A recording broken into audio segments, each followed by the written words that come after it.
A single man showed a superpower like America stars in the daylight. In 2013, he stole more than 1 million top-secret documents from America and revealed them to the world. Since then, for the past 11 years, he has been America's most wanted criminal. But despite causing so much damage to the American government, today the world sees him as a hero. But why? How did he steal the top-secret documents of the world's top-secret agency? Why did he leak them? And even after all this, how did he escape America's grip? Welcome once again, viewers, to a video from Discover TV. The morning sun of June 6, 2013, brought a massive problem for the American government. A series of reports were published in The Guardian and The Washington Post, which contained the raw details of top-secret documents from the NSA National Security Agency. These documents not only shocked Americans but mobile users all over the world when they found out the American government was secretly monitoring every mobile user. These documents exposed the NSA's secret program PRISM, a program that allows the US government to access the data of millions of Verizon customers. Verizon is a mobile operator in America, just like those in India or Pakistan. The security agency had hacked computers belonging to the Hong Kong and Chinese military. They tapped Angela Merkel's phone, who was then the Chancellor of Germany. The British government communication headquarters, GCHQ, was running a program to monitor its own citizens. Leaked documents revealed conversations between NSA and GCHQ in which both agencies were trying to find ways to deceive people and keep them under propagandist influence. Initially, no one knew who leaked these documents or whether they were even real.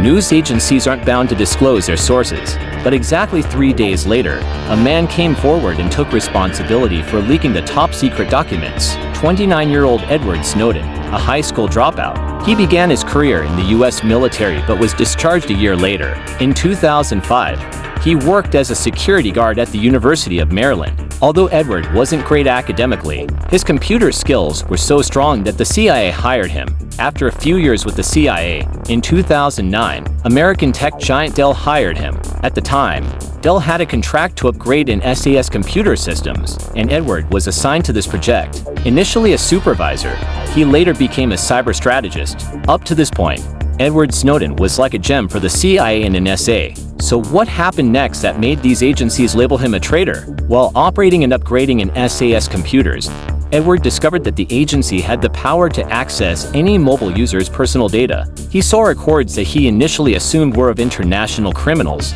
but they turned out to be ordinary, peace-loving American citizens. At the same time, there was a debate in the US Congress about intelligence. American politician Ron Wyden asked NSA Director James Clapper during a live national television session whether the NSA collects data on Americans. Clapper responded in front of millions that their work only involves foreign intelligence. Seeing his director lie on live TV stunned Edward Snowden. So enraged, 3 days later he quit his job at Dell, where he was earning $200,000 annually. In 2013, he joined Booz Allen Hamilton, which worked for the US military, CIA, and NSA. He was once again assigned to an NSA project. The NSA claims Edward stole so many files from their system that it's difficult to estimate. The number could exceed a million. But how did Edward manage to copy files from such a top-secret agency without anyone noticing? The surprising part is that he didn't use any complex hacking tools. He did everything using a small USB drive. But how? Because of the risk of data theft.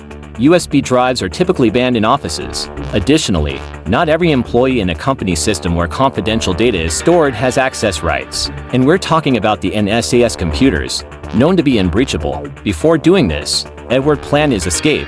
He used his location to his advantage. Since Booz Allen Hamilton had hired him for an NSA project, he was stationed in Hawaii, minus 5,000 miles away from an SAS Maryland headquarters.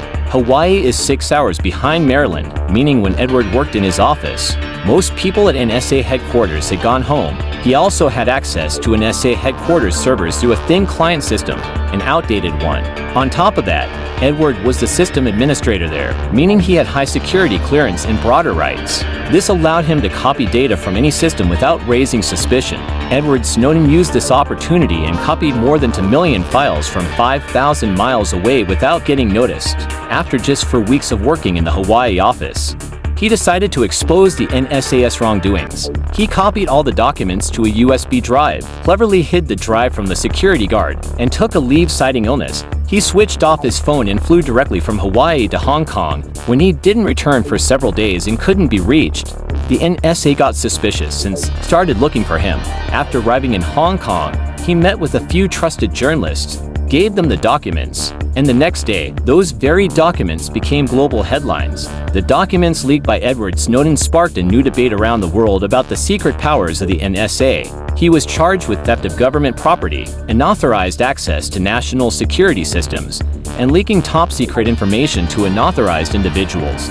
The American government demanded Hong Kong extradite Edward to them, but Edward had planned every step in advance. Before they could catch him, he boarded a flight to Russia. Initially, he was granted asylum, and later, in September 2022, sentence appears cut off. He explained how our own governments spy on us. He mentioned a tool called NoSmurf, which gives security agencies access to our phone microphones, allowing them to hear nearby sounds without interruption. Some consider Edward Snowden a traitor. Others believe he's a hero who exposed the NSA's true face to the world. What's your opinion on this? Let me know in the comments section. We hope you also like and share this video from Discover TV. Thank you so much for your loving comments. See you in the next amazing video.